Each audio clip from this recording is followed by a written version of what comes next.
And $2,000.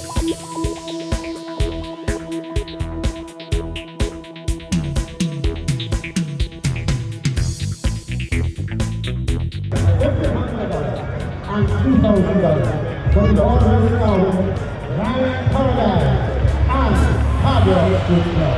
Ladies and gentlemen, over $34,000 at stake for the first team, and second place will get over $19,000. Paradise, paradise! Yeah. Ooh, ooh,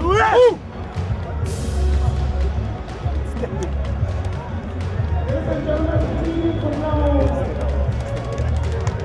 give each other FIFA fair play. Breathe.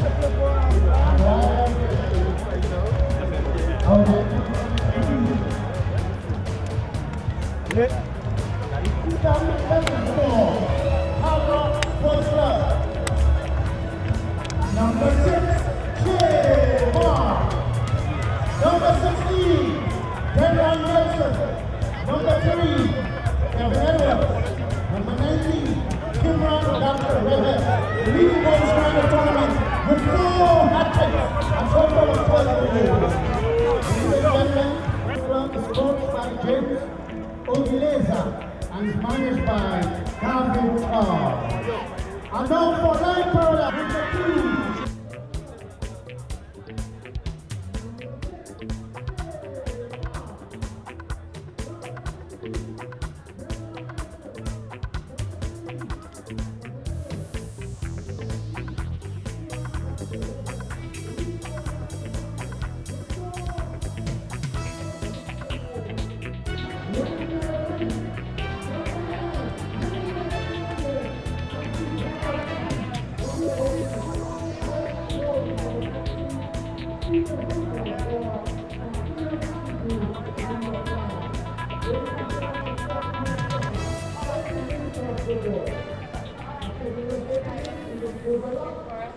Good night, viewers, and welcome to the finals of the WaggyT.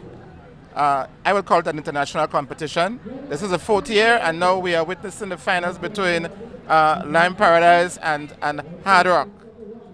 The teams are taking photos, and they are now ready for the kickoff. For Hard Rock, we have Shaymack,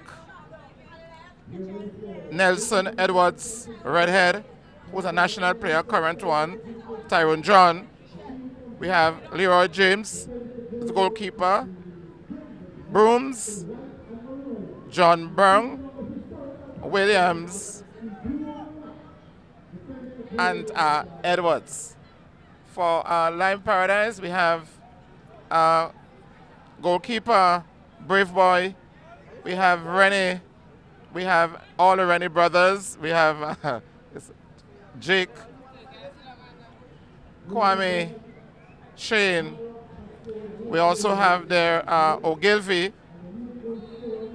and that's a kickoff. We see Shane Rennie wearing a nice a new hairstyle there, afro it seems. The kickoff, and here the ball is with Hard Rock. Left side, long throw down into the defensive area, and it's a foul committed by, to me, there seems to be a foul committed by Hard Rock. We have just gone into the first second. The kickoff would have been wrong. I make it at 9. 9.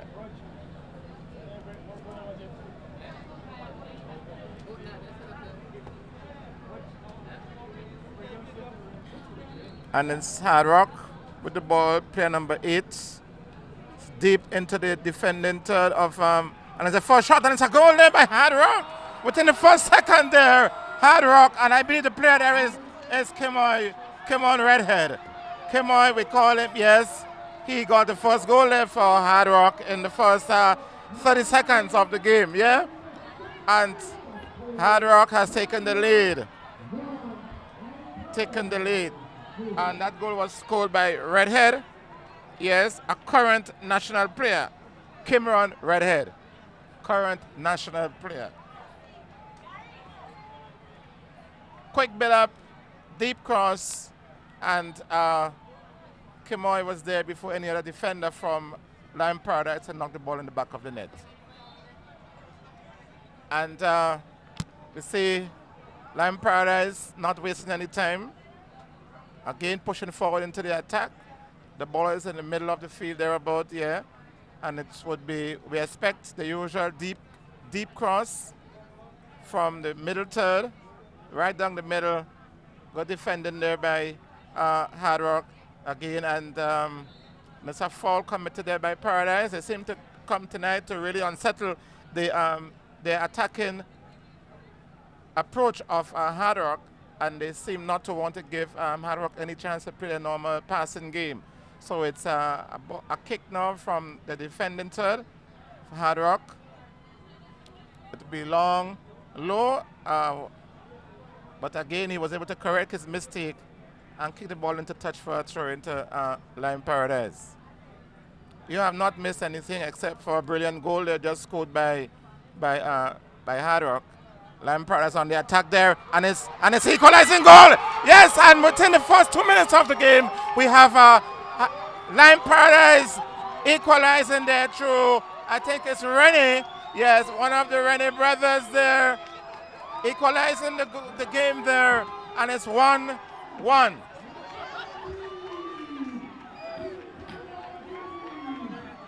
It's 1 goal each, Paradise.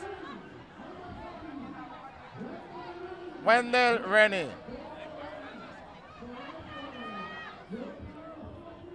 So again, we're back to square one. Although both teams have scored, it is just about, 3 minutes there. And again, Hard Rock on the attack there, push and move, and they push and move. They play into spaces nicely.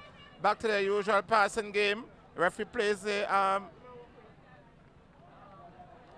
it's a foul there. It's a throw, actually, to be taken by Hard Rock.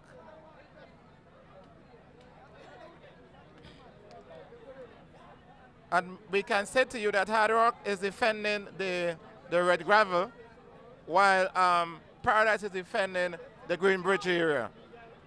So, good game so far, 1-1. But I make it about 5 minutes in the game just gone. And it's a foul there on Shane Rennie. Shane Rennie seems to be, yes, he's wearing a special hairstyle. If you look at him very closely, it's an afro. We're talking about back in the 60s there. But it's Lime Paradise with foul done by Hard Rock. And it's a deep kick taken down to the middle there. Good defending there by Paradise, by Hard Rock, sorry. And they just want a kick. So those of you who are just tuning in, you would have missed the 2 goals, 1 goal each. Paradise and Paradise Rennie and Hard Rock Redhead. And we see there we have Hard Rock slow build up, deep cross into the middle. And again, we have a chance here. We have a chance here, and it's another goal there. It's him, Cameron Redhead. Cameron Redhead. Again, we seem to be on a goal spree tonight here because Cameron Redhead has converted his 2nd goal for the night. So, again, Hard Rock 2 and Lime Paradise 1. 2-1, and we have not yet played 10 minutes, but yet we have seen 3 goals scored so far. Hard Rock 2 and Paradise 1. Very exciting game today, and it's a restart here taken. And then again, we have Paradise on the attack. Good cross there taken in.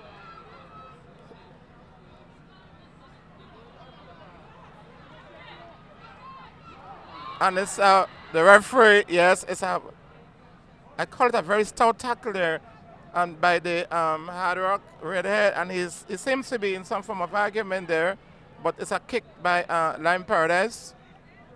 And, you know, I make it about 10,000 people in the park here tonight.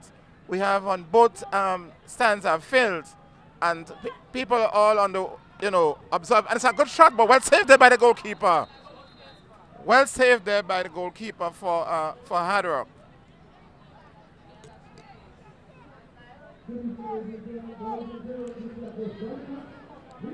Good save there by the goalkeeper, Leroy James. A player is down for Hard Rock.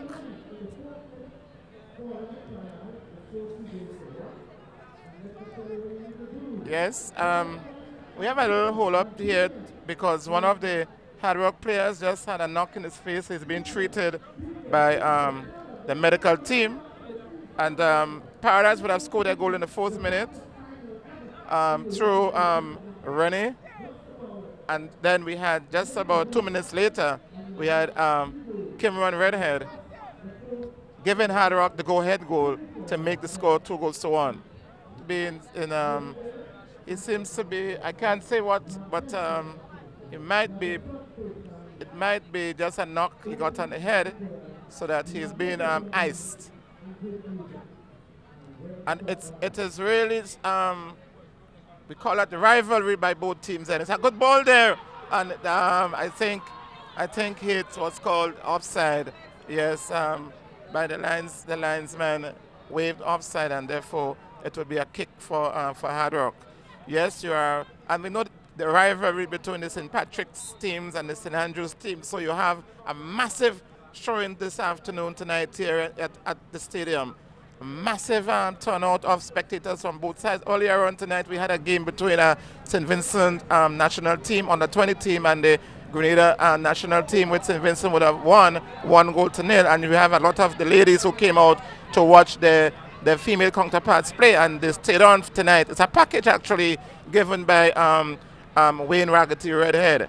It's a package where he would have given a good outing here to those who would have come to see the women's game and would have stayed on to watch the mighty rivals, Hard Rock and Lime Paradise. Let me welcome to the announcers booth, commentators booth, if you want to call it, my good friend Mr. Jules.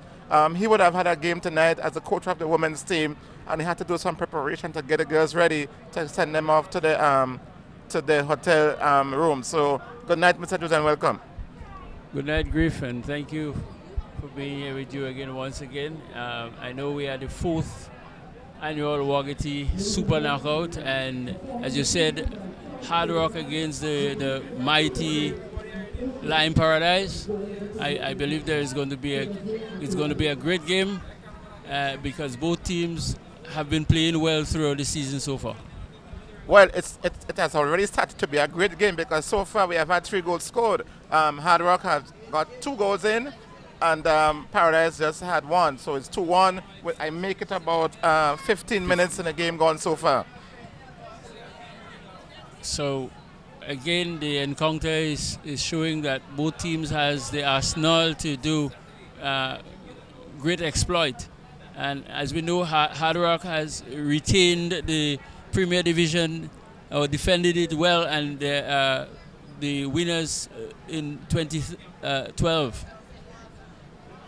Oh, we had a mighty fall here. Actually, he went to play the ball, but in trying to play the ball, he went right through one of the Lime Paradise players. So we have here right now is a kick again for Lime Paradise, and we see to be taken there from the defense. He's looking up, chips the ball down the middle, but it is well headed back by Hard Rock. And again, we have not much organized play, but we're getting the excitement that we all came here for. We see Hard Rock trying to build something there. We see Quintana, a very good sprinter because he runs the flank and he's very quick, Quintana. And I know he was, I don't know if he's still a police officer. But so far, Mr. Jules, good contest. Very, very, very keenly contested contest. Yeah, with a match being at this stage 2-1 tells you that the climate out there is intense, it's electrifying, and both teams are playing good football and in a very intense way. Yes, and the rules simply, if at the end of the 80 minutes, both teams are level. And it's a goal there! What a goal there taken! What a shot there! I think that is Shane Rennie. I think so. It's one of the Rennie brothers there. And we see again it's 2 goals, and we can't take back anything from the game so far. It's attack, it's excitement, and it's what the crowd came to see tonight. Good football, good attacking football, exciting play, and get their money's worth. Certainly, Griffith. As soon as that ball ricocheted from the opposing defender, really took a shot, and it was a good shot right to the left of the keeper, and the keeper had no chance. Goal number 2 for Lime Paradise. So we have 2-2, and again we just about, I make it about 20 minutes thereabout. I'm maybe 20, yeah, 22 there, but I make it about 22 minutes, and we have 2-2 so far. It's an And infringement. we have another 18, or maybe 20 minutes before the game first half finishes, and a whole second half of 40 minutes. So it's all excitement here tonight down at the National Stadium. Yeah, if you're at home and you want to see good soccer, maybe you should take the nearest train. I mean, in terms of the local bus, and come down to the stadium to see good football tonight. Yes, I think both teams are excited over the prize to be won, and you can see that they're working hard to go home with that 37,000, I think. So it's a long ball played there by Hard Rock, but it's easily collected by the goalkeeper for Lime Paradise. And you will also have a treat tonight of a musical treat, and you also have a performance by I think it's a local dance group, and you have the guys who walk on stilts. So you're in for a really lovely. What we call the Moko Jumbi. Moko Jumbi. If you know in the old time days what the Moko Jumbi do, if you come down to the stadium, you will see them in action. Yeah, so it's exciting football here at the Queen's Park Football Stadium in the town of St. George. Both teams that have shown themselves to be leaders or in the top 5 every Premier Division season, and rather even though we are at the WaggyT Super Final, these teams deserve to be finalists. Well, if when we looked at them during the GFA season, they were right up with the upper echelons. And this is only a reflection of what transpired during the season. Aggressive play, good passing, good running off the ball, and of course, quality finish. And it could be danger here again for Hard Rock, but they come out nicely. So Hard Rock is with the ball right now on the right flank. And a nice flick on there, and he could spell some danger for Lime Paradise. He beats his man well. He's inside the box. It's a poor cross, and it goes out of touch for throwing for Hard Rock. What I like about this finals is 2 rival parishes, St. Patrick's, St. Andrew. So what we have seen here tonight is thousands of people from the odd parish taking a journey down to the city to enjoy the Christmas festivity and also to see their favorite team perform at the National Stadium. It's good for the sport, it's good for sports, it's good for the game, and we need more tournaments like these. Well said, Rado. And the atmosphere is electrifying, as you can hear if you anywhere around the football stadium, or if we are coming live to you. And that's what football brings when you have 2 teams that are playing at the top of the game. And here we are, they're locked at 2-0 apiece, 2 goals apiece, sorry. And Rado, we have a lot more to see, I'm sure. Well, of course. I mean, when you look at both teams, like we've been discussing earlier, the performance in the GFA season and the performance in the previous WaggyT competition, they have been in the upper echelons of football in Grenada, and therefore we expected that the rivalry would continue in the WaggyT Super Knockout. Yes, and right now it is keenly contested because 2 goals apiece with still approximately 55 to 60 minutes to play in the match. So there's still a lot to be offered by both teams. And what we have seen now is the game has actually settled down, because the first 15 minutes was attack. Both teams were going at each other, and the goals were as a result of that. Now we are seeing that they're trying to play organized football now, get the ball on the ground, play to your teammate, move into spaces, and run off into space, and try to finish with some clinical goals. Yes, and look, Paradise seemingly going to put some pressure here and with the ball, but Tyrone wins it and make a long kick up forward for Hard Rock, but he's with line paradise again, and they try to come forward quickly. It's a long ball, but well, a shot was taken, but it's way over the bar, and it goes out of play for a goal kick to Hard Rock. And you are seeing that both teams are not afraid to take the ball towards the goal. We see that the aggression, the commitment, the whole idea of we're trying to get some goals and let us attack. Yeah, that's what you call Route 1 football. They're trying to get forward as quick as possible when they're in possession of the ball. And you could see a lot of penetrative passes being made, and hence we have seen 4 goals scored so far in about 32 minutes. All right, and in fact, we did tell you which end Hard Rock is kicking from. But Hard Rock, and if you want to be more specific, Hard Rock is wearing the blue top with a white bottom, and Lime Paradise is wearing I think it's a mauve bottom with white and mauve trimmings. Right. So that's a differentiation in the colors of both teams. So it's just about gone out now for through to Hard Work, which is taken by the number 7. And so the game has settled down a little bit more in the rather, and they're looking to string the passes as good as they can. So it's still with Hard Rock. The ball is played forward, a long one. In fact, a shot was taken, but it went over the bar. It was a feeble one, and it's a goal kick to Lime Paradise. You see Brave Boy for Lime Paradise having a spot kick there, and a defender it makes a long kick down to the middle, which is yes, controlled by the left side player there. And Lucas Rennie, yes, and he beats his man and he's fouled in the process. Yes, that should be a card. I expect the referee to pull him over and issue him a card. Knowing the referee, he's a very good referee, but he's not known to be issuing much cards. So I'm afraid you might not see one coming very soon. I suppose that is George Phillip there doing the match tonight, right? That's George Phillip. Yeah. So let us see what would happen when the other sets of fouls come, because sometimes you have to stamp your authority. Give him a game of this nature and quality, you know. And it's ready to take the kick, yeah? He curls it in, good defending there by Hard Rock. And it's down into the defending third. Lime Paradise has it.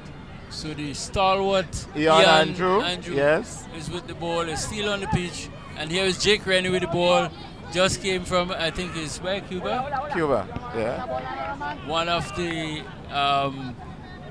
quality young players we've seen at the under 17 level in Grenada, and he progressed very well to be that quality that we saw in him very early. And I must say he's a well-disciplined young man. I mean, I've known him for quite a number of years. Actually, he was in my program as a youth player, and he has graduated to become one of the more technical players within the country. Unfortunately, however, he was unable to play for the national team because of a number of situations. But he's here, pushing his guard for Lime Paradise, and a stalwart in the midfield, of course. And let us hope that at the end of the afternoon, you know, the better team would come out victorious. Yeah, and his presence there on the team has given Paradise that new momentum. He's known to be a very hard worker, apart from being very skillful, but he is one of the better reader of the game of football. He's very intelligent. And of course very organized. So we have Hard Rock with the ball played on the right side, and they're taking their time. Yes, they move the ball from right to left, back inside.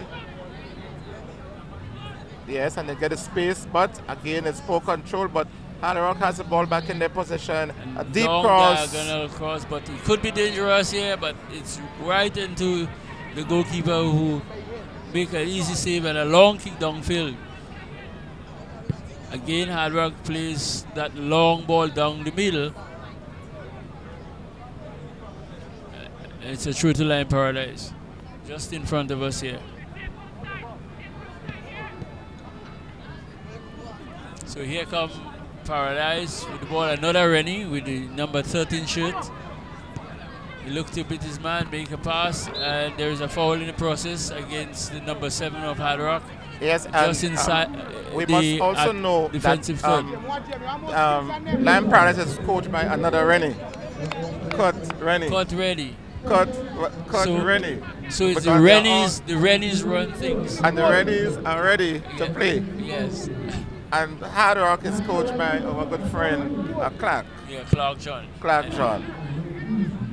So the big tall bodies of Hard Rock went up, and it could be dangerous. It could go number 3, but it's a good save by the young goalkeeper for Hard Rock. Then he makes a long, quick throw to Kimron Redhead, who will be wearing the number 19 shirt for Hard Rock. And Kimron has been playing very well this year as well. Yes, and the keeper for Hard Rock is Mr. James. I think his name, yes, I called it, yeah. Leroy James. Leroy James. He seemed to be very athletic, and has good mobility in the goal. He was one of the under 17 players as well. So it That is come good through. that we are seeing a number of young players coming through. Yes. Coming through, because I saw John Brown as well, who played for, I think he plays for McDonald College. So it is good to see a number of U20 players coming through to play for the local senior team, which is good for the community and also for football in Grenada. So that being said, the game is slowed down a little bit, and it could be danger again for Hard Rock, but James come out nicely and takes it and make a long kick upfield, and there's a tussle for it, and it's a foul against Lion Paradise just inside the middle third there, brother. I don't think it might pose too much a threat yet, but knowing the aerial supremacy of some of the Hard Rock players, they may tend to send that long ball downfield. So Tyrone Pele, Joseph is with it, and that long ball, here it comes. There's a tussle for it, and it goes out of play, and it will be a throw into Lion Paradise. Yes, and Paradise on the attack. Good pass through the middle. Well done there. And we have Rennie on the ball, tries to play it inside. But there's good defending there by Hard Rock. Again comes in. Player number 5 for Hard Rock. Comes across, sweeps well, plays the ball into touch for a throw into Paradise. Paradise on the attack again. Ball in the middle third of the field. He's going to make a deep cross, yes. But again, the tall defenders for Hard Rock are able to out-jump the strikers for Lion Paradise, and the ball is played into touch, and it's down the right side for Hard Rock. They have it under their control there. Good move there by the wing player there, and he's going to make a cross now. He does, but it's a deep, long one, and the ball goes into touch for a goal kick. Brother, I'd like to make an observation here. Anytime Lion Paradise come on the counter-attack with that long ball down the right or left channel, it poses problem for Hard Rock. And just a while ago, it almost cost them a third goal. Yes, because what I believe is happening is that Hard Rock needs to have a holding midfielder. So if you have a holding midfielder, you would not push your wing defenders out too early on the attack. Or if they go, the holding midfielder would hold for you, so he would always cover. When the left back comes out, he would drop and cover so that he can stop that play, which Paradise seems to be building on the flank. The Paradise is attacking down the flanks, and obviously that early ball across would create some problems. But we see Hard Rock on the attack now, and his movement again is, I think it's Kimroy Redhead here. Yes, it's a corner, however, to be taken, a corner for Hard Rock. And we see, Mr. Joes, we see more individual play from Hard Rock with regards to the dribbling, the 1-2 passes, but more individual plays, take the play along the flank, try to get around your left or your right back and get crosses in. Yeah, a lot of solo, but if the solo can create opportunities for the other teammates, it is better than just playing by yourself in isolation all the time, because you make yourself very transparent, and it could cost you in the long run. Yes, and we see just a few seconds ago, we just missed it. Hard Rock again on the counter attack actually, and what I've noticed is that they are pushing players in the midfield, and you look and they have one sweeper who holds the defense, and they're pushing the players up. So what is happening is on a counter attack, the defenders have difficulty in getting back quickly enough to stop Paradise with their quick flank players. So I hope the coach would, would look at that and, if they, yes, make the corrections as soon as he can. That is true. So they do not cover enough area on the field as they should have. Exactly. So they play too centrally and they give up both flanks. So that with quick players and quick thinking players, I should say, of the opposing team, and then having skill, it could create a lot of problem for you. And here comes that long ball again, and it almost create an entrance for the striker of Lion Paradise there. Yes, and the score, it's 2 each, 2 goals each. 2 goals each. It is. We make it about 35 minutes in the first half, and we see Shane Rennie. Ooh, and that was a high tackle by the number 3 player for Hard Rock. We see so this is Shane Rennie with a new hairstyle. Edwards. I think it's a Mohican. Yeah, it's a Mohican. I remember in the Indian days the Mohican had this. The last Mohican, so maybe he is. And he would have sprayed. He would have sprayed his hair in the color of his uniform. Yes. Well, so let's see how it works out. Alive now? He might be the only Grenadian Mohican. So here comes that dangerous ball that he sends at the back of the Hard Rock defense, but Hard Rock comes out nicely and the winner through. Yes, good defending there by Lion Paradise, was able to stop a potential dangerous play that was being built up by Hard Rock down the right side.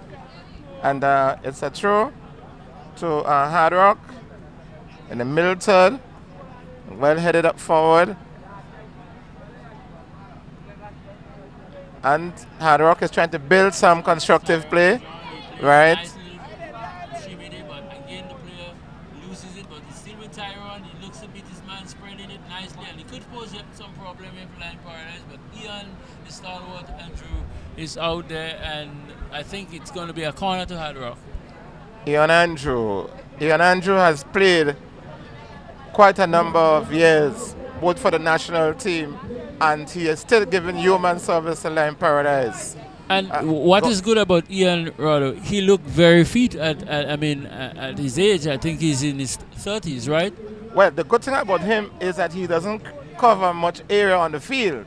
He plays a more central position, and he has players around him who actually would do the work and come back to sort of protect him. Right. He, to me, is more the organizer for Lion Paradise in the defense and in the middle sort of the field. Yes, and that is smart. When you play so long and you have youngsters around you, all you need to use now is your experience to contribute towards your team's success. And the success of Paradise, we could safely say, has been heavily built around his experience. Around Ian Andrew. So I think that was Keishan who they taking that long kick down. So a foul in the process, and the referee is saying to the Paradise striker, calm down, we are playing football, we are not in a boxing match. That's Rennie. We call him Bobo. I don't know why they gave him the name Bobo, but that's Rennie. That's the scorer, I think, of the first goal for Paradise, and it's a kick to Hard Rock. Coming forward with it in the middle third, plays the ball to, and it's a poor play here by Hard Rock. He actually gave the ball away, but good defending and good covering there by Hard Rock was able to control the game and bring the ball back into play. Well, I'll tell you the little story of Bobo. Maybe not, that is not what they use as the cue to give the Rennie name Bobo. But there is a movie called Walk Like a Man, and where a parent went to hike in the high mountains and they lost the little son, and he was brought up, I don't know how that happened, by a pack of wolves. Good turn here by Kim on Redhead. But again, he loses the ball with a long touch technically, and it's a kick to Lion Paradise. So Lion Paradise, here goes Bobo, number 13. Takes his man out. Try to take second man out. Does so in the process, but try to do everything. Did too much. And in the process, lost the play. Tyron John. A lovely ball there by John. Long diagonal ball, but it's won by Hood comfortably for Lion Paradise. But it's still with Hard Rock, and they lose it quite easily again. So it's a lot of mistakes is being made here by Hard Rock just inside the defensive third, and a foul is committed there in the process. I think it's against Lion Paradise, and this time it's by Hood, wearing number 4 shirt. Let me see, make that correction. Yes, is Stefan Hood making committing that foul there. So we're Yes. still locked at 2 goals apiece. And Mr. Jules, I don't know. I believe that the teams are so energetic that in terms of construction and in terms of the passing game, we see that in, if I call it spurts, quick Yes. burst, but Yes. not anything consistent. Yeah, and you know. neither it is that smooth. That smooth flow transition from one side to the next or one player to the other.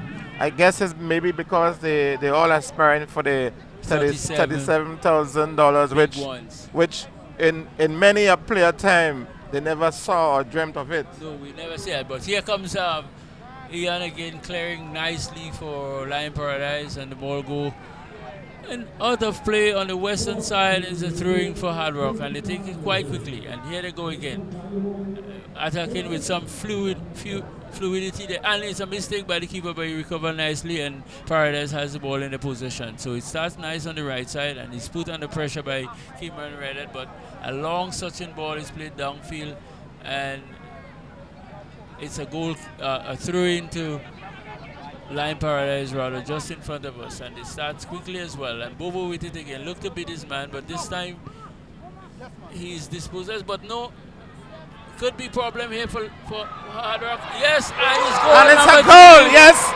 it's a goal there by Lion Paradise. There, it's a mistake by the keeper first and foremost.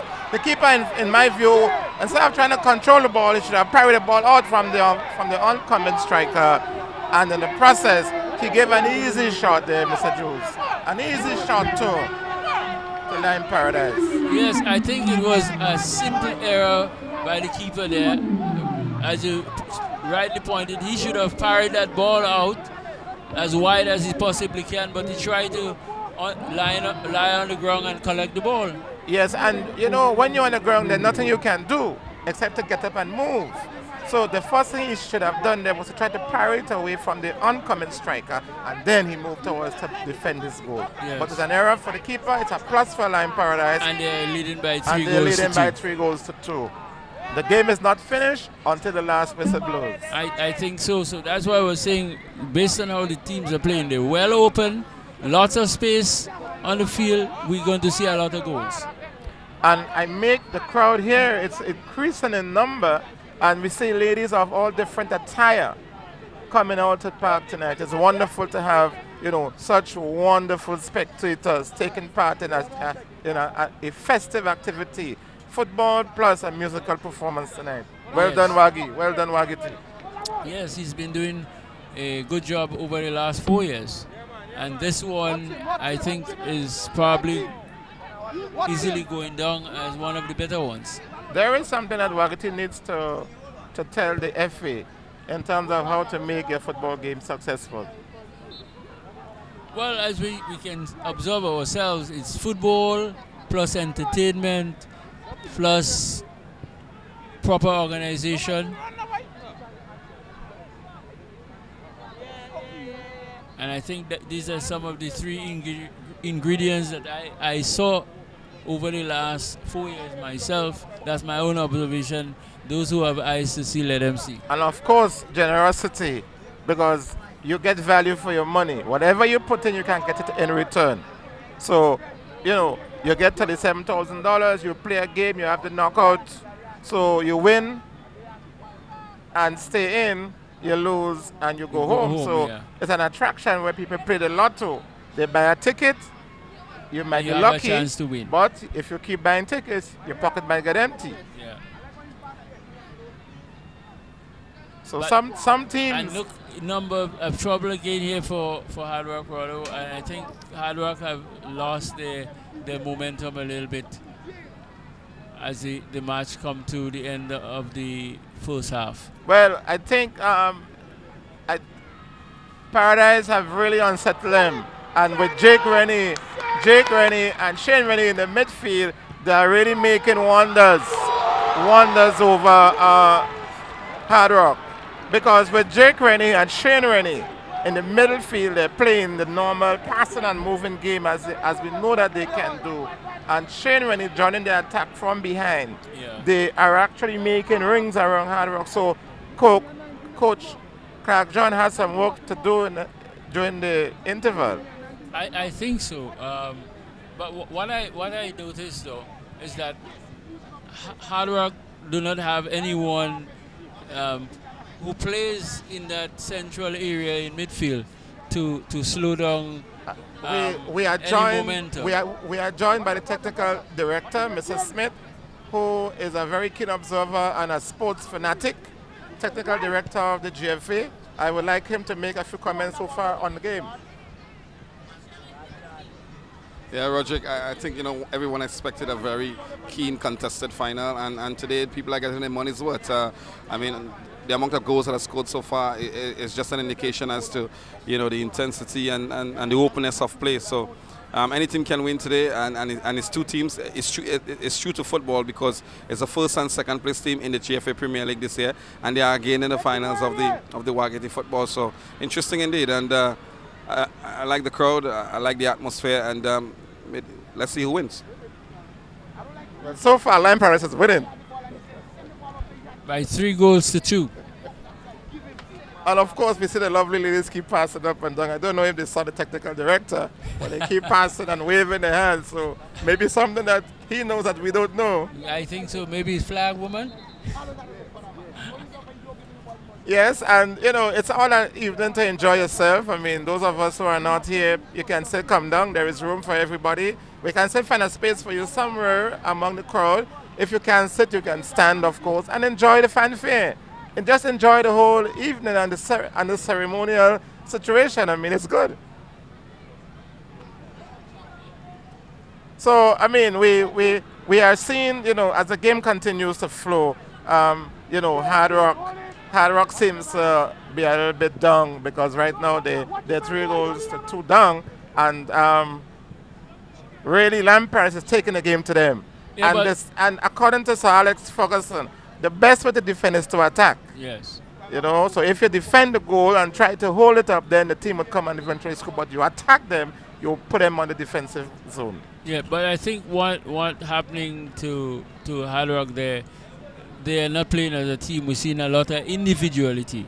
And so they run with the ball when the ball is played to them, and as a result, turn over the ball very cheaply. And once you do that, the spirit of your teammate would drop as well. And of course, they're giving up too many spaces that Lime Paris seems to be exploiting.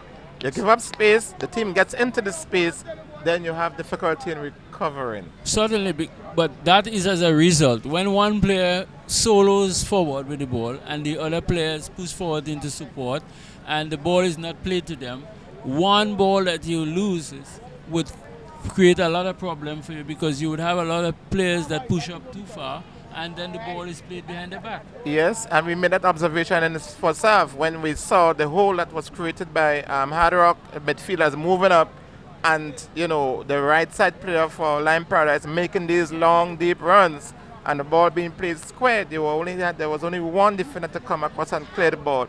These things tend to create problems for your team, especially defensively. Certainly.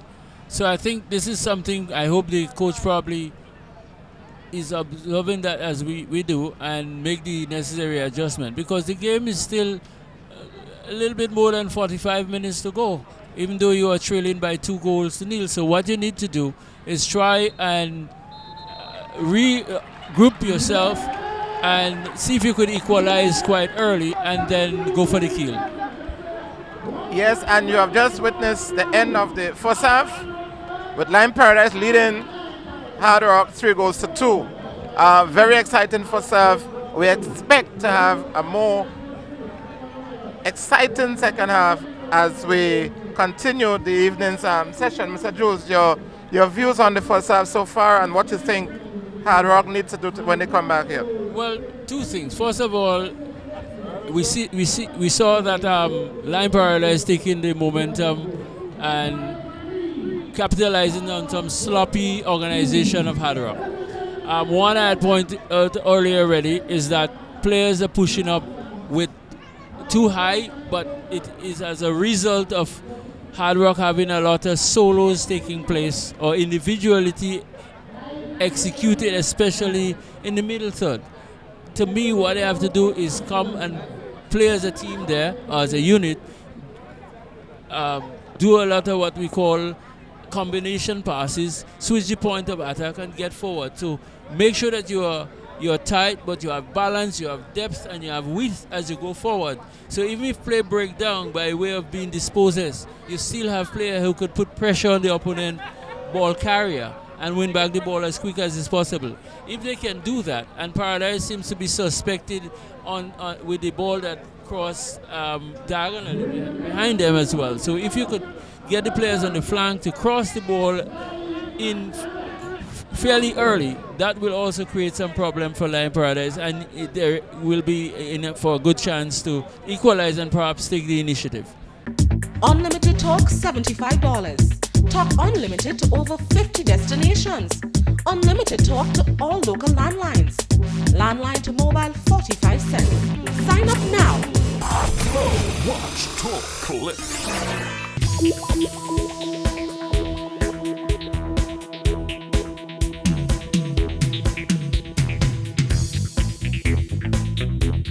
And we are back to witness the second half.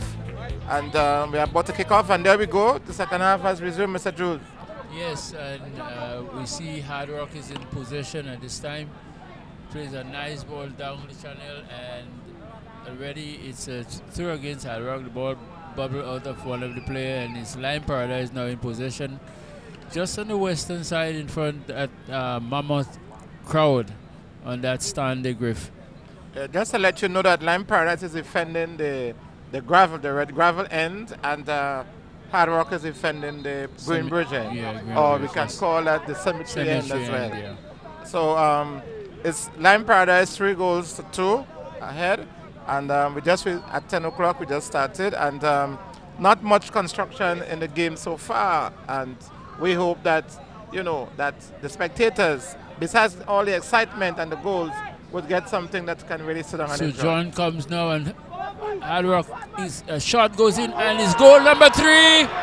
Goal number 3, an equalizer. It's a beautiful goal taken there. And I was just saying, Rado, that the football is so open, and no one can tell who would win until the last whistle blow, and the team that has the most goal will emerge winner. Well, a game of this level, you have, within the first minute in the first half, and again within the first minute of the second half, Hard Rock has scored within the fastest goal so far for the season. And there we go again, the second half, Hard Rock 3, Paradise 3. So what are we looking at here? What are we going to get at the end of the game? It's almost like a netball match, but it's still football, and it's a foul, an infringement on Hard Rock player, and that one was an elbow there. I wonder if the referee picked that up. The player is on the ground still. His number I can't pick up. We'll watch and see. But it was a hand thrown in the tussle for the ball. Well, he's up, so that means okay. That's good for football, and he will continue.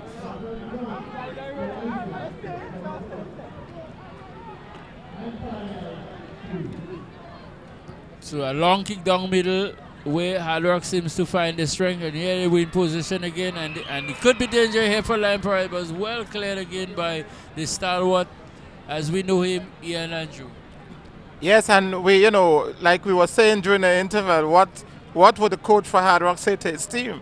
And maybe he said to them, let's keep going, guys, because that team, Lion Paradise defense doesn't seem to be the strongest defense in the country, and we can try the shots from many angles. So they came out, they had their shot, they kicked, and they scored. Yes, and it was a smartly taken shot too. With the outside of the boot, the keeper judged the ball to go outside, and the ball just curled just in the bottom of the post and went in. And actually the ball dipped, so the keeper actually went after the ball went into the goal. Yes. So a long clearance by Lion Paradise, but here they come. They Hard Rock with it again, and cleared by Jules there. right above the tent where we are commentating from. So, and as I said, Mr. It's a very open game. Nobody's taking stock on this game because it's all out attack on both ends. It Yes. reminds us somewhat to, you know, a local game in the community, like a Sunday afternoon, or even I may be brave enough to say even a primary school game where you have everybody going after the ball, trying to score the goal and see which team can score the most goals. Yeah, so it's energy, and nobody is able to play football in an organized manner. As you rightly put it, let's see who scores the most at the end of it. And of course, the spectators are enjoying every bit because I make it now about 20,000 people out here tonight watching this game and enjoying the afternoon and the evening and everything that's there. So it is good for football to see so many persons out watching a final, which is the 4th annual WaggyT Super Final. But here comes Lime Paradise on the left side. The ball is played inside to Rennie, and Rennie looks a bit his man. He get around nicely. The cross comes in. It could pose problem, but well defended there for Hard Rock, and that defender saved the day. It was again an easy entrance, almost being provided for Lime Paradise. Yes, and we see the similar attack down the flank. But I want to, you know, look at the support, the spectators, and this reminds me of Intercall. Only at Intercall we have this type of, and you know, Intercall is during the day, but this is in the night, so people really were behind the team to come and support the team tonight. It's very good. Yes, it's very, very good. I mean, look, the number there, you say 20,000. It's about that. It could be. Because we have both stands filled, plus we have the people standing behind the goals, and standing behind the goal, and everybody is just there observing and watching it. So Paradise come forward again, and this time the keeper is with it, and here come Stefan Hood, number 4, picks a long kick down for Lime Paradise, and it's easily headed out by the tall, burly central defender for Hard Rock. But it's Paradise with it again with Andrew, who makes a long kick down the flank, and it head by Nico into touch, and Paradise start very quickly with Rennie in possession now, and he beats his man nicely, and he could pose some problem here but Hard Rock comes away with it, and again easily turned over to, so it's a kind of seesaw here. So here comes Hard Rock, and lovely through ball is intended there, but it easily, and it's a foul here against Hard Rock on Lime Paradise, just in the middle of the field. So Rado is end-to-end football at this time. The exchanges is quite keenly contested, but here comes Hood with the ball. He makes a nice little 1-2 with Rennie, and Hood is in possession for Lime Paradise now. Beats his man nicely, and he comes, but he dispossessed, and here comes Hard Rock now. Launches a long ball to Cameron Redhead, who is easily bumped off the ball by the Paradise defender, and the referee makes a call. It seems like somebody is injured. Let's see when they come into the camera here. Oh yeah, it's Hood on the ground. Maybe he had a collision when he came forward there with a player from Hard Rock. Oh, you're not missing anything at this point because we have an injured player on the ground who has been attended to.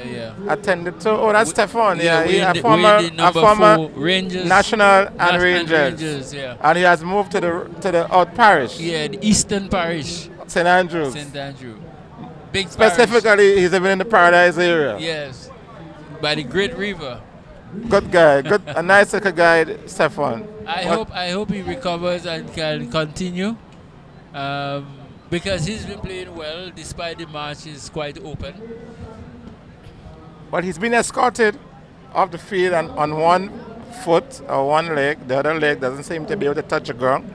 We hope that he can get over the injury. An ankle injury. Yeah. So the score is 3-all. So Ian and Redhead is having some verbal contest, the game is playing. So here comes Lime Paradise, who plays a nice ball to the flank. Tries a like little flick on it, but it could be danger, but it's gone out of play, and it will be a throw-in to Hard Rock. The throw is taken. Again, they find that play with number 10, and the ball goes out of play, and it's going to be another throw-in for Hard Rock Rado. And it's energy, energy, energy. Energy right through the game, because both teams seem to be, they would have done excellent in their performance in terms of fitness level, and in terms of the constructive play. We would love to see Mr. Jules the 10 passes, 8 passes from one team, knock it, move, play it, move, go down the flank, get it back inside. But we are not seeing much of that tonight. We're just seeing the more the energy, the more the commitment towards getting the ball towards the goal, getting a shot in, and see if we can equalize or see if we can win the game. I suppose the atmosphere does not allow that. And what created the atmosphere is the big prize of $37,000. And both teams are fine on all cylinders to go home with that big prize. So no one is trying to control the game here, but they're trying to score as much goals as they can. And maybe they're running on short circuit, so anytime a fuse could blow. The way they're playing. Because we see, players, the hard tackles, the type of tackles we do not normally see in a GFA game. That's true. So if I was the coach now, have taken the lead, I would have tried to seal off a particular zone or area on the field of play and stifle all the attack of the opponent and see how well I can do that, how long I can do that for, and try to go home with that big one. But now we see Hard Rock trying to build something again in his control. He miscontrolled the ball and he went outside. The ball as well went with him. And now Paradise has the ball in their possession, plays the ball down the flank, good defending there by Hard Rock, wins the ball back, Paradise, that's it, plays the ball to his right back, that's Shane Rennie there, takes his man out, plays the ball to his right back. Jake Rennie, good player, we talked about him for some. Shirt, I think he's wearing. And now we see Quintana, the player down the right side. And it's a goal kick It's a goal kick. He tried to take the ball without holding it up and playing it to his recovering player, or the player coming from deep. Yes. And he would have lost the ball in the process, and it went out for a goal kick to Hard Rock. Hard Rock building momentum on the left side. Tries to play the ball inside, but the ball went out of touch for a throw-in to Lime Paradise. Not much construction, but we're getting what we're looking for: commitment, and of course, synergy, if you want to call it that. Yes, commitment, die-hard commitment, energy, first to the ball, that type of thing we're getting here. Yeah, and I think it's a good for the game in that respect. However, you need to settle down and at least keep possession of the ball for longer periods, so that you would actually kind of nullify the spirit of your opponent. But we're not seeing that. As soon as the ball is being won, it is being lost. So it's like a tennis match. We serve the ball over the net, and who plays the better shot wins the point. Well, as you said earlier, Mr. Jules, that both teams just want to come get the prize money, and they're not in for the classic style of football. They just come here to get the money. They prepare themselves for today. They do not want to take any chances. Get the ball in the back of the net as quickly as we could, and see how we can go ahead. But you're not missing much. Yeah, the ball is in play with and Hood is back on the pitch now. Hood is back on, and Lime Paradise has the ball. It's 3-3. Both teams 3 goals each. With Etienne, Etienne now takes his man out, plays the ball across the goal. It went out. It went out for a goal kick to Hard Rock. Yes, you're not missing much, because when we came out, it was 3-2 for Hard Rock, and 3-2 for Lime Paradise, and immediately within the first minute, Hard Rock got the equalizing goal, so it's 3-3. Yes, and they've been exchanging goals from the time the match starts. It's like a tennis game. Yes. So Tyron John makes a nice little header, but again, Stephen Hood is in the mix, clears it nicely for Lime Paradise, and he gone out of play, and it's going to be a throw-in, I think, for Lime Paradise. So Stefan takes the throw into Shane Rennie, who plays it to but he loses it quickly. Tyron disposes his man nicely, and the long ball is played. Cameron Redhead is giving chase. He's in the number 19 shirt for Hard Rock. He beats his man nicely, and he's fouled in the process. Yes, he is doing a good job. He's a player who is holding the ball up, slowing the game down. He could take the man on, and it's good, very, very good pass off the ball as well. Hence the reason he had 2 goals scored tonight. Yes, and he's been scoring goal in the JFA tournament, and that's the reason why Hard Rock retained the title. And he seems not to get old. This guy has been playing for the national team, I can recall, 2004 thereabout. Yes. And he played the CFU championship this year. And it's a deep kick there. And it's another goal! Yes, Hard Rock goes up. Hard Rock goes up. It's 4 goals to 3. Hard Rock came back in the second half, and they got 2 goals. And I make it in the 15th minute of the second half. Hard Rock 4, and Lime Paradise 3, Mr. Jules. Yes, and I was just saying that Paradise is suspect with that long diagonal ball that comes across, and here it came, and with the tall figure of the Hard Rock players, the Cameron Redhead and Chemo and so on, you realize that they have that aerial supremacy, and here the ball went into the back of Paradise net. Yes, and again, Hard Rock came out 3 goals to 2 down. And they have now scored 2 goals in the 15 minutes. Unanswered 2 goals. 2 goals, so they are now 4-3 up. And they're playing with an energy. Cameron Redhead, the player who actually made that goal because he held the ball up, he got the foul, and from that resulting free kick, the goal was scored. They converted in a lovely header. The keeper had no answer. No answer whatsoever. And what is important to observe, that the keeper is a shot goalkeeper. But even if he was Spider-Man, he couldn't touch any of those balls because they were far, far away from him. Yes, but I'm making the point to say that with those tall figures that Hard Rock has, the Jules, not like my Redhead. Not like my co-commentator, of course. No, I am very short, but Liz Den Jules is quite tall, and then you have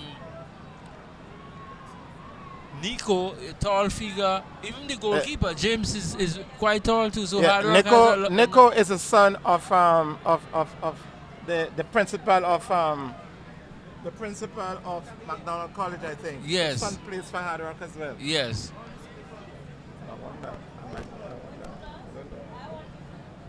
But here we still with Lime Paradise. They're on the attack, and Shane Rennie has the ball, try to split it, but he's won again by Tyron John. Tyron is having a very good game, Rado. Yes, and he's an unforeseen soldier. Yes. He works hard, does everything, and he's not recognized. Quietly, and that could be a problem, and it's a foul. But the assistant referee said that the ball went out of play before the foul was committed, and so Lime Paradise has the ball in the possession.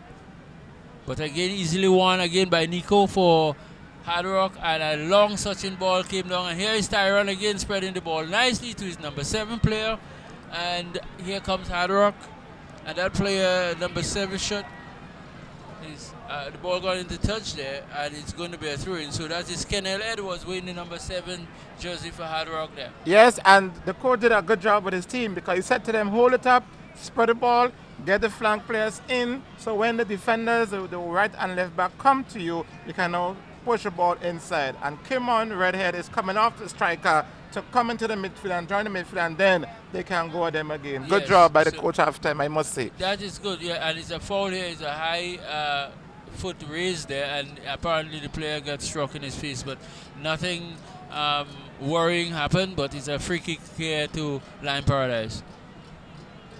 Yes, and it's Lime Paradise trying to build on the right side, but Hard Rock giving them no space to control. They press them, they hustle them, and therefore, again, it's a throw to Lime Paradise. Shane Rennie, it's a good defending there. And that's what we've been saying earlier, I'll just interject, that if Hard Rock could go out and nullify that entrance that Lime Paradise was using down both flank, then it would be an advantage to them now, and they have done so quite well. We noticed that Paradise is not getting the kind of momentum that they had in the first half, using the flag. And penetration, And as they did in the penetration first as well. half. So what it says to us here is that you need to listen to your instructions from your coaches, no matter what level you play. And if you listen to the instruction and the team does poorly, then you can blame the coach. But if you Yes. do what you want, then you don't blame the coach. And blame yourself, yes. And you rightly said it. So it's a long shot, take more than a cross, and it went way over the bar, and it's going to be a goal kick to Hard Rock. And it seems like there might be change for someone. I find the play has held up a little bit. And yes, somebody is thinking about making a change here. So it is Paradise making the change here. And we yet to see the player with number 22 shot is on, and that player is whom? Let's see who we have there. It's 22. Not seeing a 22. Oh yeah, it's Travis Rennie, another Rennie. Another Rennie. We call it the Rennie posse. Yeah, the Rennie posse.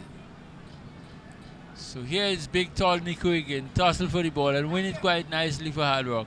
And it's Shane versus the number 16 for Hard Rock, who weighs that player. And here comes Kimron. And it's a throw-in for Hard Rock. That number 16 is Denroy Nelson, plays for Hard Rock. Well, one parish will celebrate tonight, and so far it seems to be St. Patrick's. It had in St. Patrick's. And more At the specifically, Riverside. Riverside. Area. At the moment, all trophies, monies are heading in that direction. The Saraka village. We will wait and see at the end of the game if it continues that way, and if your prediction is correct, we shall see whether we see Coach Kurt Rennie talking to his players. He's a young coach, yeah, just working with the team for the first time. Credit. He's done well so far. Yes. Because the team has been playing good attacking football, hence they were leading at one point by 3-2, but now they're trailed by 3-4. You know, so hats off to him. I think he's done well as a young man. And the game is not yet over. So the ball is with Leroy. James there for Hard Rock, and he makes a very long kick down, trying to find his target player, who is Kimron Red. And this time he didn't. Isn't Leroy James an out player as well? Yes, he plays very well outside. Is there a name that we call him? Paz. There's a name that we call him, Paz. He's a good player, we know. Used to play striker as well. But here comes Lime Paradise on the offense right now. Good defending there by Hard Rock. Wins the ball in the process. But there. Good defending, stout defending there by Hard Rock. Kicks the ball into touch for a corner. But that shows an attitude of a team who would love to win. And a team that's winning at this point in time. Certainly, certainly. It will be difficult to beat a winning team when they're up and they're on the offense. You do everything, but they will defend with their hearts, their bodies, everything will get across and go to the certainly, and when you look at the pace of the recovery run, you can see a sprint there as 100 meters just to close down the opponent ball carrier as quick as possible, and the tackle also was right on time, and the ball went into touch. They got a corner, but they defended well, and here comes Paradise again with Rennie, but again he's confronted with a stout tackle there by the Hard Rock defender. And here comes John, play a long ball down for Redhead, down the flank, losing the flank, but Ian comes out there and win it for Paradise. But here is Tyron John, he's playing as though he's 15 rather. Yes, the number 8 shirt. And of course Hard Rock now is playing very stout football. It's a good pass there, but well defended by Hard Rock again. Hard Rock and who is in it again? Kimon Redhead. So they're filing the target player quite nicely. But here comes Hard Rock to Tyron John. What a pass! And he could, but well read by Ian, the stalwart. Good coverage as well. Good coverage, but again, Hard Rock is doing everything to prevent Lime Paradise from penetrating. The ball's on the right side now, and the game is picking up some momentum and some pace. It's a poor, deep cross. We call it a wasted effort by the flank player, when he could have done something much better to give his team at least a chance of scoring a goal. Certainly. If the ball doesn't go to the goal, he can't get a goal. No, and I think his choice of pass there was very poor. nevertheless, the game continues, and then we see Hard Rock winning the ball in the process, but Lime Paradise do so likewise through Ian Andrew, and a foul is called there against Hard Rock on Rennie, and they Yes. start quite quickly, and it could pose problem here, but again, it's a poor The final ball. The final ball is poor. by Rennie Yes. or Bobo, as we know it. Yes. And it shows that if Lime Paradise will take their time and knock the ball, they're trying to hustle the game because they know they're 1 goal down. Yes. But the more patience you have and you frustrate the opposition, the better you have of scoring. Yes. But when you hustle a game like the next team, then your chance of scoring actually gets down to very, very minimal. That's true, and then you actually play into the strength of your opponents. So I think you're right. They need to slow the game down, and they look better when they slow the game down and string the passes that they have done so far. In fact, they penetrated, but it's just that the final ball was not the quality that they look for. So here they are with the ball, and he clears it from the 18 yards box, and it goes out of touch for a throw to Hard Rock on the western side there. So Hard Rock is in possession, leading by 4 goals to 3, and the ball is with Tyron John, number 8 for Hard Rock, and a poor pass, but luckily he went to a Hard Rock player, and then Hard Rock player just give the ball away. So rather we're seeing some little tennis occasionally being played on the pitch, but here comes Redhead, who makes a nice little chip to his teammate number 7 there. He wins the ball nicely. Nice little player, makes a good pass here, and it could pose problem here for Paradise, but they come out nicely rather, and now they build the attack on the right flank. But look here, that is sloppy football by Lime Paradise. They're losing the ball, and both teams. It's like a little seesaw match rather. Yeah, but it only and again we see Paradise win the ball back on the attack, and they come again 2 against 1. Paradise has the ball there. We have Rennie, loses the ball in the process. The recovery is so good by Hard Rock that it nicely turned there. That's a beautiful turn. Oh, and the pass was bad also. The final pass we just spoke about. And the game is picking up some momentum now, I must say. It's increasing in pace. It's a furious tackle there on Jake Rennie by one of the Hard Rock defender there. And Jake catching them nicely every time and playing that quick ball in. But Nico comes out nicely. He's having a very good game to rather. Very good game. Makes a good pass there to come on Redhead. Redhead tries to make a flick. And he wins it back himself. And here he comes and putting some pressure on Paradise. And that could pose another problem for Paradise here as they come forward. The ball is inside it. Trying to beat his man, looking to make a cross. But in the process, he wins a corner. Who comes and saved the day for Paradise? The old stalwart, Ian Andrew. But what Hard Rock is doing now is that they're putting the ball into space and they're holding it up because they realize that Paradise has to come to get the ball from them in order to score a goal. Yes. So Kimron Redhead plays the ball into space. The flank player takes the ball down to the line. Yes. Plays for the corner. And it's paying dividend for them. Good tactics. Very good tactics. So let's see how Paradise deal with this corner. It's going to be taken by Tyron John. He asking his players, are you ready? Now he takes the corner, a nice one, high in the air because his players are tall.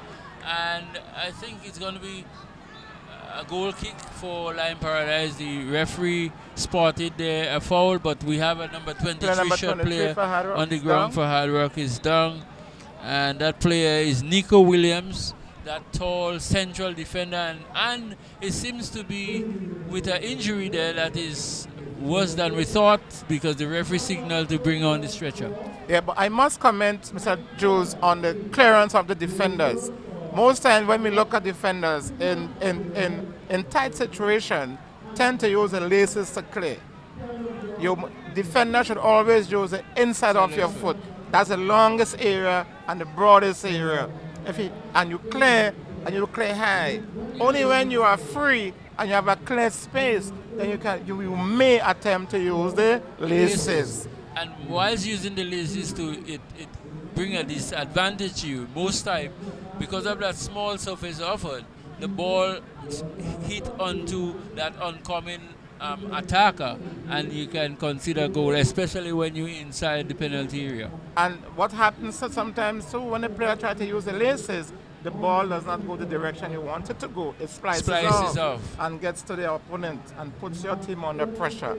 So young players who are listening and watching the game, when you're a defender and you want to clear, use the wider surface, wider the inside surface. of your foot. Yeah. And play the ball up and high over the head of the midfielders for the opponent, and then it will end up going to your strikers. So while we are doing our commentary, we are also doing a lesson in educating the young players who want to continue and want to play football in the proper manner. Additionally, we say use the safest route that would take your team out of danger. You play the ball wide. If you play the ball down the middle and it is feebly cleared, then you pose a threat on yourself. The ball will come back quickly. Yes, and we realize it is raining, or it has begun to rain. And you know what happens when it rains? The football becomes more, tentative, and more physical. Specific. But here comes Line Paradise, and it's a tackle by that young man there. He's going to be beaten, and he could very good tackle, timely, and he give up a corner here to Line Paradise. Yes, and you know, Coach Clark John needs to look at his defensive role of his team, because you don't want to have the free lanes to be overcrowded by Line Paradise, bringing one defender out to be manipulated. Yeah, I so think he lacked cover there, yes. To ensure that the flanks are well protected. Yes. And you're right. I mean, when the ball goes wide, you need to have a covering player of the player who pressures the ball. Because without that, if he gets beat, you open yourself in key areas in front goal and you can concede. So now we're talking about proper organization. Certainly, and even in defense, you need depth as well, and you need also to have your players compact.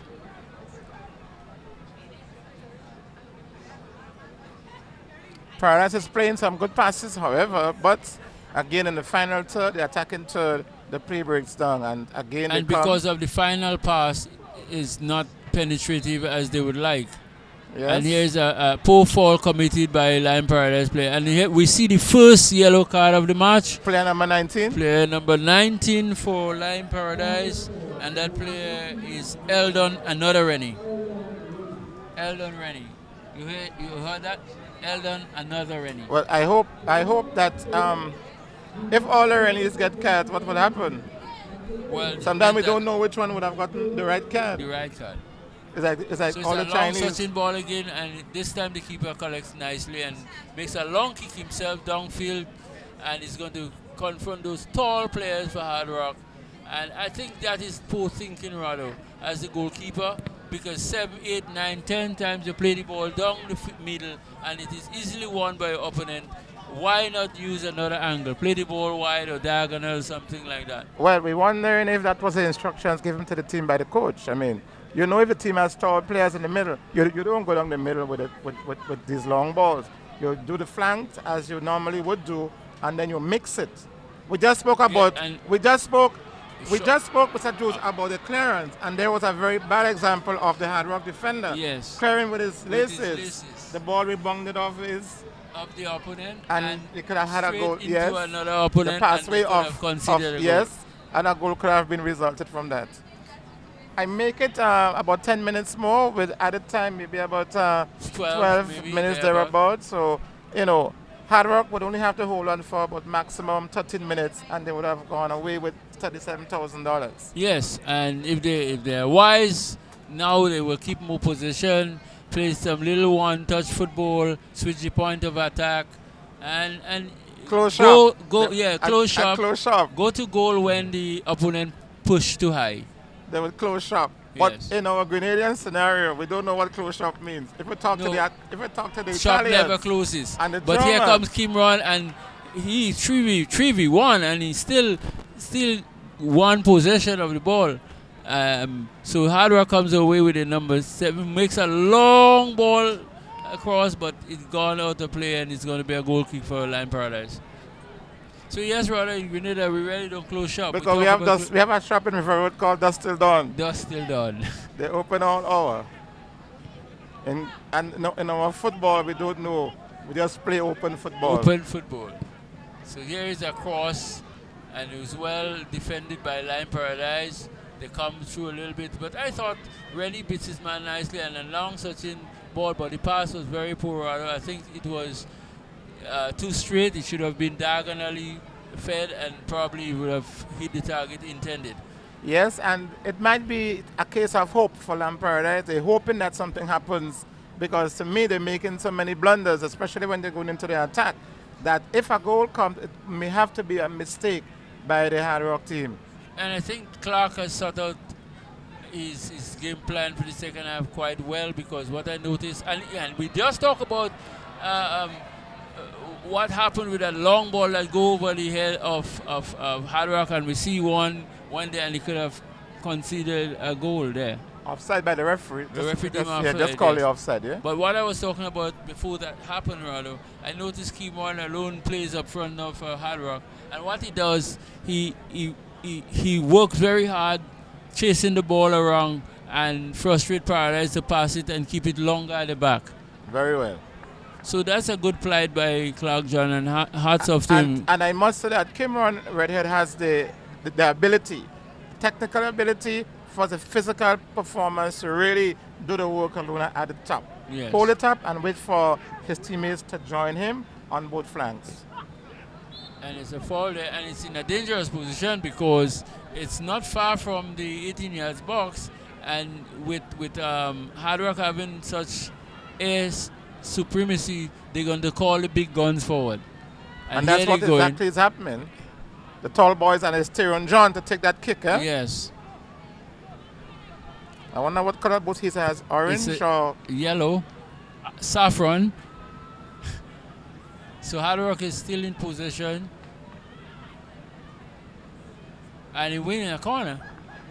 So again, more and more pressure is put on the Lime Paradise, and that whistle I'm hearing there, I believe that the official spotted something there. Apparently he wants to clear the line, because we have and you know, it would be a celebration for either team, because you know the encroachment, as the final whistle is blown, you would have a real encroachment onto the field, and yes, maybe a jump up as well. Yeah, I think so, but I think they should wait and watch the match come to an end first, rather than start to go close to the goal and, you know, interfere with the concentration of the goalkeeper. So the kick comes in, a good one, and it just headed it over the bar there by, it looked like Lisden Jules making that head. Not a tall player there, but this time Nico Williams stay back, ensuring that everything is safe for his team when Lime Paradise would have come forward. So they're with the number 16 player who plays a nice ball downfield, but again Hard Rock clears it quite comfortably, and now we see a little problem is being posed there, but he beats his man momentarily, and a foul probably there, but the referee says no foul. Instead it's a corner kick given to Lime Paradise, and the player is protesting it, but that was a hard call on the player, because he was actually tripped by that Lime Paradise player. Yes, he was tripped, and I thought the referee was a bit harsh on him, because it is in a dangerous area and anything could result as from that corner. So the corner comes in now and the keeper comes out, but luckily it fell on the head of a Hard Rock player, and they're still in position, who makes a long kick downfield, and it goes for throwing to Lime Paradise. So Hard Rock say, hey, I'm getting it out of the danger zone as quick as is possible. But here comes Shane Rennie, and in the process he loses. That's a better partner offered to the ball, and it's cleared nicely by Hard Rock. And it could be goal number 4 here, and it's yes, and it's a goal there. It's a goal there by Shane Rennie. It was a poor clearance by the defense. The ball was played across the field to the left flank player, who is another Rennie, Bobo.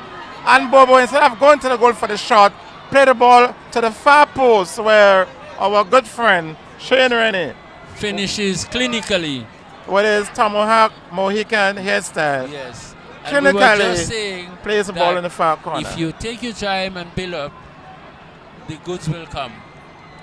So it's 4-all, 8 goals in about 70, 80 minutes thereabout. Yes, I make it Actually, it would be about, yes, about 78 minutes. 70, about 78 minutes of play, and the score is 4 each. What a treat the crowd is getting here tonight. What a treat. Yes, football Those is who didn't about eat food goals. at home is getting a nice treat here tonight. Very nice treat. And football is about goals scoring. And here tonight we see so far 8 goals has been scored. What a match. So let's see who will seize the initiative Somebody over is the next wondering. 10 or 12 minutes. Somebody is wondering if it's a primary school competition or a game with 2 of the junior schools, because only at the primary school level we get all these goals being scored during one game. Certainly, and we've been making the observation about the openness of the game by both teams. And here again, look at almost created a similar scenario there where Hard Rock would have taken the initiative again just after the restart. I'm wondering if Hard Rock would not regret having that one player on top and not going at Paradise, because anytime the whistle blows, it would be penalty kicks. Yes.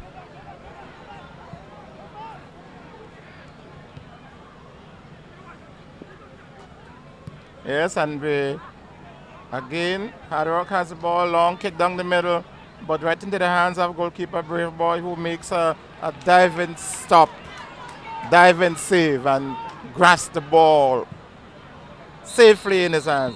And there goes the final whistle.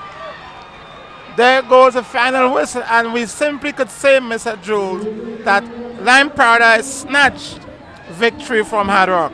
Yes, I would say so, because just in the 90th minute about, or stoppage time, that goal was scored. I mean, we were behind in our calculation of the time, and what a moment we've come to. Well, you know, going into the penalty kicks, we don't know. I did not see either of the teams in penalty shootouts, so I can't predict a winner. But if I had to call, I would say that the team which scored the last goal would have the momentum, would have the confidence to maybe to upset the other team in the penalty kicks. Yes, but whilst we cannot predict who will win on penalty kicks, but the closure of the full duration would have given Lime Paradise the momentum, because they've just scored. Right.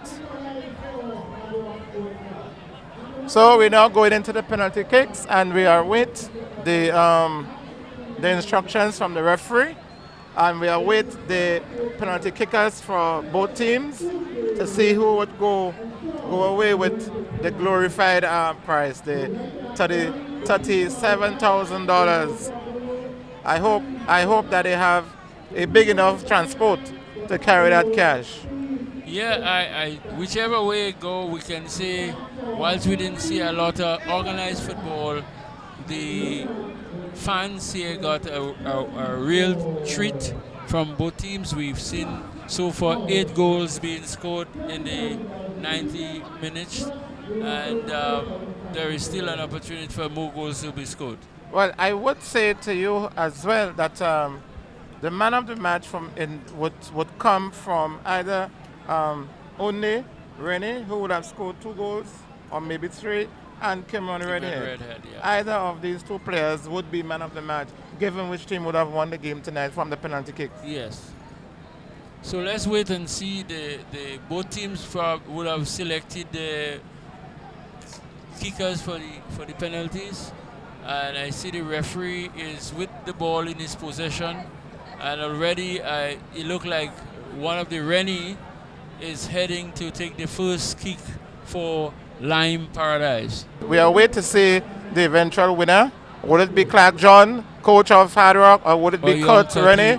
Young Kurt Rennie, his first championship? Yes. Let's wait and see. We anxiously await the final whistle. Keeper dreams, and he scores. And he almost missed, but it's 1 goal to Lime Paradise, and it was done by Shane Rennie. So he looked at the event, he cleansed his fist, and thank the Almighty God for helping him put it in. Yeah, because But the it keeper was the actually, keeper almost saved yeah, had the ball keeper concentrated, a he would little have bit more. actually parried that ball outside. But well done, Shane Rennie. So And we the see next Cameron. man, number 19, Cameron Redhead. Cameron Redhead.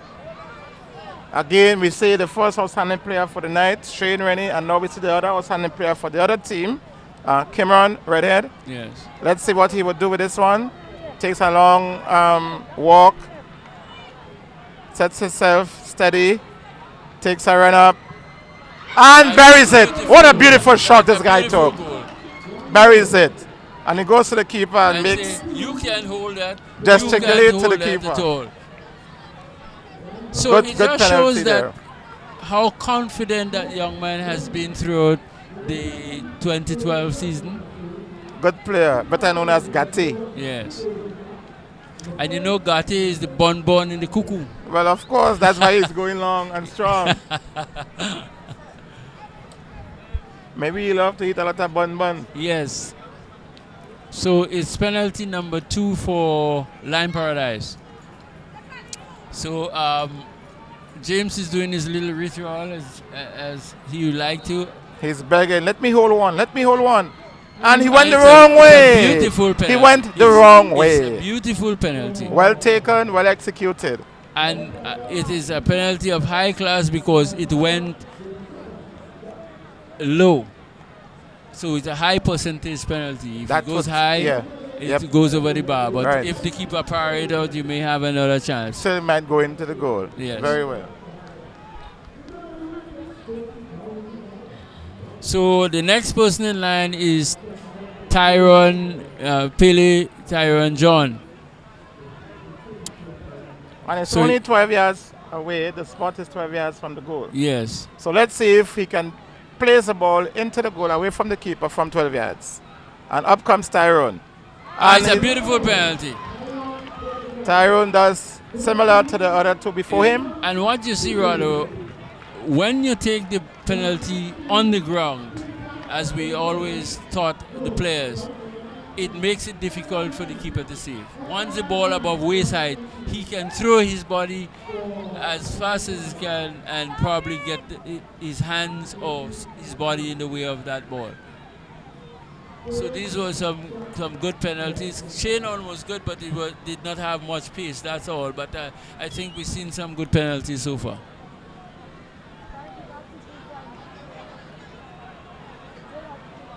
The keeper needs to keep himself still. Steady, like me in St. Lucia. Big Yes. body. And it's a good one. It's a good one. Good penalty there. Very well taken. And he went for the back for the Low trajectory. And it went in quite easily. And you can see the players all walk to the penalty spot with that level of confidence. Nobody is scratching the head, and you don't see that head dropping to the chin dropping to the chest. They are very assured of themselves. Yes. So let's see what happens with this one here. If he can convert. It's a And it's one. beautiful, Oh, right up class. into the V. Class. I mean, if Brave Boy went there, probably his head would have been collided with the crossbar. Well, he had to have long neck and very long hands to Yes. reach there. Not an average human being could never get there. No, not at all. So we have seen some really, really good penalties been taken He would so have far. to be a very abnormal human being to Yes. get there. And player number 16. 16, yeah. This is Alex Jones for Lime Paradise. Let's see what Alex can do. And let's see what Paz can do. So Paz does his little ritual as well. And he scores quite easily as well. Both teams, Mr. Jules, would have practiced and rehearsed Penalties. because knowing each other, they said to themselves, hey, this game may be decided on penalty kicks. We have to practice and practice and practice.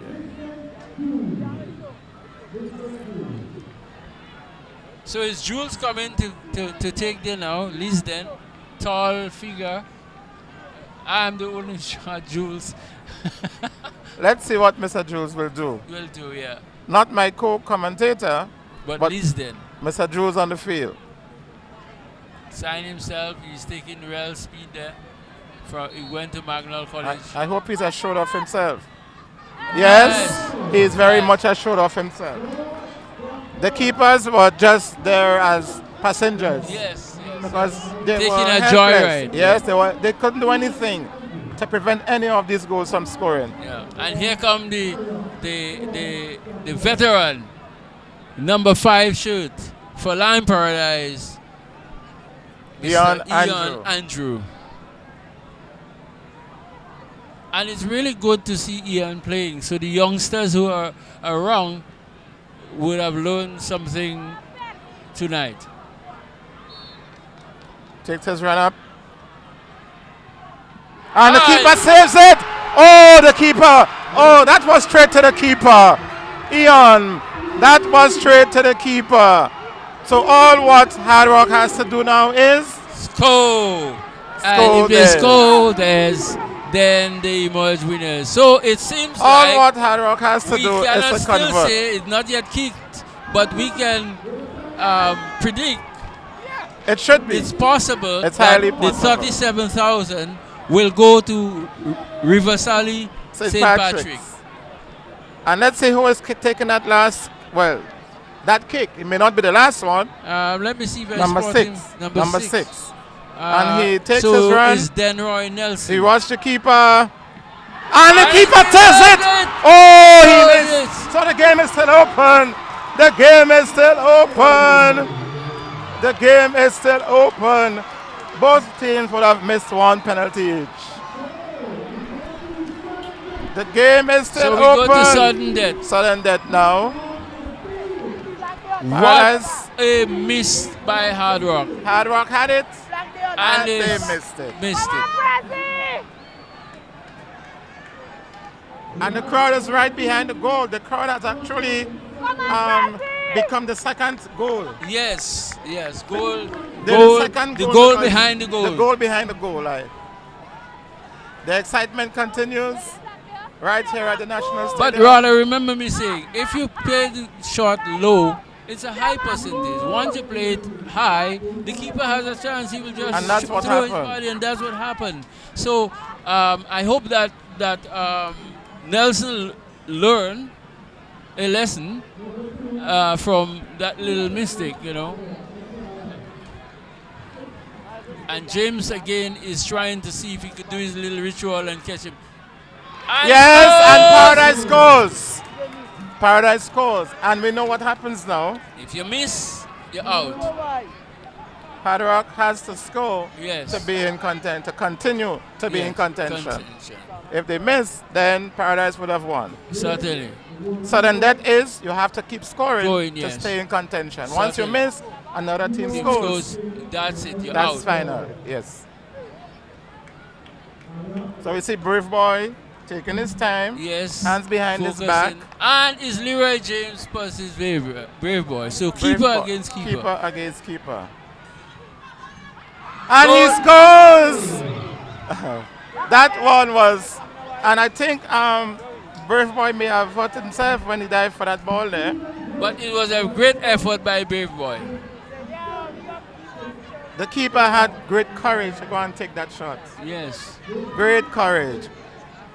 Well, we know him, as we said before, plays well as an outside player outside player. And he shows that he has some good quality. Who's going to kick there, Stefan? Who is kicking for Paradise? We wait and see. Is it Stefan? It probably is Stefan. Stefan saying, come on, Stefan. Come on, Stefan. If he comes Stefan up, Hood. yes, Stefan Hood, number 4 shot for Lime Paradise. So he's running straight behind the ball. Let's hope he can make it. And he runs up. And he buries it. He buries it. Well done. Well done. Oh, it's all excitement. All excitement at Queen's Park. All excitement at the National Stadium, Queen's Park. And here comes Nico Williams. All excitement at the National Stadium. I think, yes, for Hard Rock to take this penalty. And if he misses his penalty and Paradise score, all over. So he must convert to ensure that Hard Rock stays in it. Yeah, he must score. He must score. If he misses, Paradise would have won. So here Let's comes see. And he kicks the ball outside, and Paradise would have won the Super Knockout. Paradise have won the Super Knockout. Well done, Paradise. They have won 6-5. Congratulations to Kurt Rennie, of course, on bringing his team to winning the Super Knockout finals against all odds, because they were down with 1 minute to go. Yes. And Shane Rennie equalized, and coming to the penultimate penalty kick, the Hard Rock missed. Blundered, yeah, by Nico Williams. So congrats again to Lime Paradise. But rather, we can say the match was a quite keenly contested one. Both teams played their hearts out, and nobody really lost altogether. It was good football, and the fans all get a great treat tonight. Lots of goals were scored. They're excited. You can see the Paradise fans are celebrating. Hard Rock, you will have to come again in 2013, but good job to you. You have made it to the finals. And again, finally, hats out to Cutty and Lime Paradise. Yes, and the support we must admit, and we want to thank the spectators who were here tonight to observe the finals between both teams. You were marvelous. You showed your interest right through. You were excited. You got a good treat, as you heard from my co-commentator. It's a long time I have not seen 8 goals being scored in a final, and to have this score tonight shows that there is a lot at stake, and a lot in stock for Grenada football, given the type of players we have and the passion they can play for their local clubs.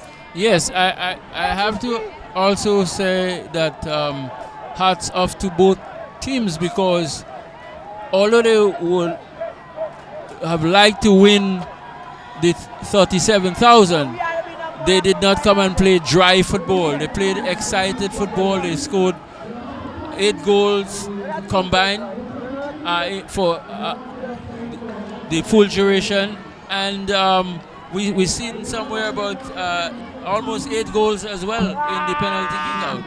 So it augurs well for football, and football is about scoring goals. Of course, and if you attack, you will score. And while we were talking about Hard Rock and the strategy, we must commend Paradise on what they did in the last 10 minutes, because Hard Rock had 1 striker, and it only gave Paradise more opportunity to go and attack them, because they didn't have to keep 4 men at the back anymore. No. They could have pushed more players in the midfield, pushed more men up on top, and they got, coming out of that, the equalizing goal. Yes. So hats off to Kurt Rennie again, thinking what he can do to emerge, and he did that, and it's really good to see when a coach can analyze the game and put plans in place and emerge as a winning coach. And we make it about, when you look at the crowd tonight, it's a long time we have not seen such massive, even national rallies do not carry this kind of crowd, It's a massive turnout tonight. Certainly, and hats off to the fans too that come to the game to support their teams. That is what you want to see in football, no matter which team would have been in the final. And if we continue to do that, we see some bright future for football in Grenada. Yes, and our suggestion that the team that came out with the momentum did eventually win in the penalty kicks. That is true, and we had maybe just 2 mistakes made, but these things happen. Lack of the kind of maturity in terms of and guile to take penalty, because in a final when penalty comes you come to that part, the penalty kick. You have to have that mental toughness to go and convert. And two players did not show that quality. Yes, and the final word coming from you, Mr. Jones, with regards to, the afternoon, the evening, the night, the final words coming from the co-commentators from this desk here. We would like to thank the commentary team. We'd like to thank for bringing this game to the viewers, those who could not come here tonight. We'd like to thank the supporters and, of course, your closing remarks. Well, Grenada have witnessed a very high quality WaggyT Super Final.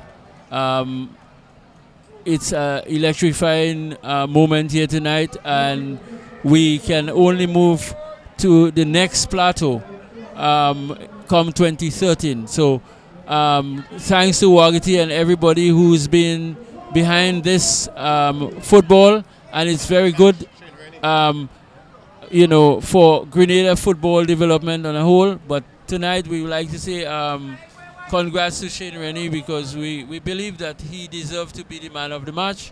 And thanks to everyone who made this a really enjoyable night. The most outstanding young player, Mr. Chevron John Brown of Hard Rock Sports Club, the most outstanding goalkeeper. That goes to Ian Braveboy, Lime Paradise. Mr. Ian Braveboy. Hard Rock Sports Club, most disciplined team in the tournament. And the MVP of the tournament, 4 hat-tricks, plus 2 this evening, 2 goals, 14 goals. Ladies and gentlemen, Kimon Gautier, 14 goals in the tournament. Ladies and gentlemen, Hard Rock Sports Club, the 2nd place team in the 4th annual WaggyT Super Knockout. They won it in 2009. Ladies and gentlemen, from the big prize of St. Andrew, let's hear it for Lime Paradise. They receive a check for $30,000. That will boost their earnings to $34,500 and medals and the trophy.